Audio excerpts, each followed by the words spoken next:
ہم جتنے بھی آئے ہیں تو ہمارے لیے لکھا ہوا ہے کہ عمر کتنی، اور یہ بھی لکھا ہوا ہے کہ روزی کتنی، بس اتنی ملے گی، اس سے زیادہ بھی نہیں ملے گی، اس سے کم بھی نہیں ملے گی، روزی اللہ کی طرف سے لکھ دی گئی۔ اب اگر کاروبار زیادہ پھیلا میں تو بھی اتنی ملے گی روزی جتنی اللہ طے کر چکا۔ یہ بات ہے اس دنیا میں کہ اللہ کسی کو مال زیادہ دیتا ہے، کسی کو کم دیتا ہے، یہ اللہ کی طرف سے طے ہے۔ روزی اللہ کسی کو زیادہ دیتا ہے، کسی کو کم دیتا ہے، لیکن یہ روزی کا دینا اللہ کی طرف سے پہلے سے طے ہے، بس اتنی ہی ملے گی، چاہے آدمی کاروبار زیادہ کرے اور چاہے کم کرے، چاہے آدمی کاروبار میں مشغول زیادہ ہو چاہے کم ہو، چاہے آدمی کاروبار کے اندر عقل زیادہ دوڑائے چاہے کم دوڑائے، ملے گا کتنا؟ جتنا اللہ نے طے کر دیا۔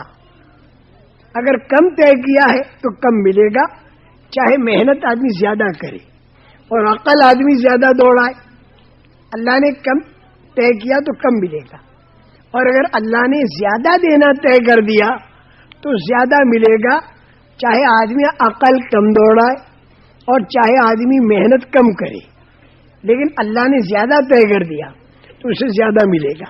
اور یہ ہم کو معلوم نہیں کہ کس کے لیے اللہ نے زیادہ دینا طے کیا اور کس کے لیے کم دینا طے کیا، یہ ہم کو معلوم نہیں، کیونکہ فرشتے کو کہہ دیا لکھ دے، اس نے لکھ دیا۔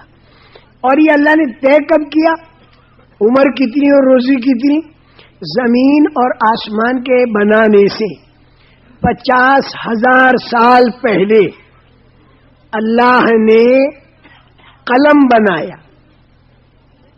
اور قلم سے کہہ دیا لکھ، تو جو اللہ نے فیضان کیا وہ لکھا اس نے۔ زمین آسمان کے بننے کے 50,000 سال پہلے ہمارے بارے میں لکھا جا چکا تھا کہ کب پیدا ہوں گے اور کب مریں گے اور روزی کتنی۔ اس لیے صحابہ بڑے سمجھدار تھے، انہوں نے سوچا کہ روزی تو کم یا زیادہ وہ اللہ کی طرف سے طے، کیونکہ اللہ نے خود کہہ دیا اللہ یبسط الرزق لمن یشاء من عبادہ ویقدر لہ، اللہ کی طرف سے طے ہے کسی کی کم روزی کسی کی زیادہ روزی۔ بعض مرتبہ اللہ پیسہ بہت دیتے ہیں لیکن روزی کم لکھ دی، تو یہ آدمی زیادہ پیسہ ہونے کے باوجود روزی کم کھائے گا، اور بعض مرتبہ آدمی کی روزی تو لکھ دی زیادہ اور ہے پیسہ کم، تو کم پیسے میں یہ زیادہ روزی کھائے گا، تو اللہ نے طے کر دی نا۔ بہت پیسے والا لیکن بیمار ہے، ڈاکٹر نے یہ کہا کہ گوشت مت کھانا، دال کھانا، دال، تو بہت پیسہ لیکن یہ گوشت نہیں کھاتا، یہ دال کھاتا ہے، اور اس کا باورچی جانتے ہیں نا لوگ، کھانا پکانے والا، اس کا باورچی غریب آدمی، اس کو یہ کہہ دیا کہ جو کچھ پکے، جو کچھ تجھے کھانا ہو کھا لے، تو اسی دسترخوان پر بہت بڑا سیٹھ وہ کھا رہا ہے دال، اور اس کا نوکر باورچی کھانا پکانے والا وہ کھا رہا ہے مرغا۔ اب دیکھیے خدا کی شان، دیکھو، کم پیسے والا اللہ نے مرغا لکھ دیا، مرغا کھا رہا، زیادہ پیسے والا دال کھا رہا، یہ اللہ کی شان ہے۔ دیکھو یہ میں ہنسانے کے لیے نہیں کہہ رہا اور وقت پاس کرنے کے لیے نہیں کہہ رہا، میں یہ بتلانا چاہتا ہوں کہ ہم اللہ کو پہچانیں، اور اللہ کو پہچان کر پھر ہم اپنی زندگی کی ترتیب قائم کریں جو ہم کو رسول پاک صلی اللہ علیہ وسلم نے بتائی۔ رسول پاک صلی اللہ علیہ وسلم نے ہم کو یہ سمجھا دیا کہ میرے بعد کوئی نبی اس دنیا کے اندر آنے والا نہیں، رسول پاک صلی اللہ علیہ وسلم کے بعد کوئی نبی نہیں آئے گا۔ اب یہ نبیوں والا جو کام ہے یہ اس امت کے حوالے ہو گیا.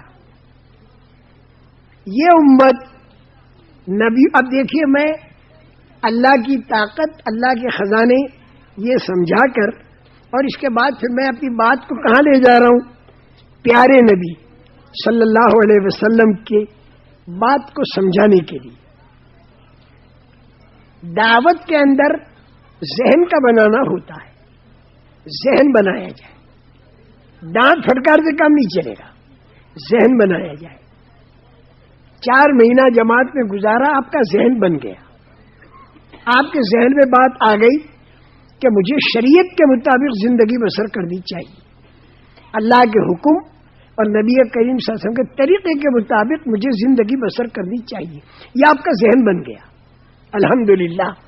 لیکن اب آپ جب گھر پر آئیں گے, کاروبار پر آئیں گے, تو پھر آپ اپنے اس ذہن کے حساب سے یہ چاہیں گے کہ گھر والے بھی دین والے بن جائیں, کیونکہ دیندار سے اللہ راضی ہو کر ہمیشہ کی جنت پہ داخل کریں گے, اور بے دین سے اللہ ناراض ہو کر اسے جہنم میں داخل کریں گے. تو اب آپ کو گھر والوں کا فکر ہوا, اپنے دوست برادر کا فکر ہوا, اپنے کاروبار کا فکر ہوا کہ اس میں سے حرام کو نکالو. اور یہ فکر بہت اچھا فکر ہے جو 4-6 مہینہ جماعتوں میں پھر کر آپ کو پیدا ہوا. اور اب آپ اللہ کے دین کو مقام پر چالو کرنے کی فکر لے کر آئے.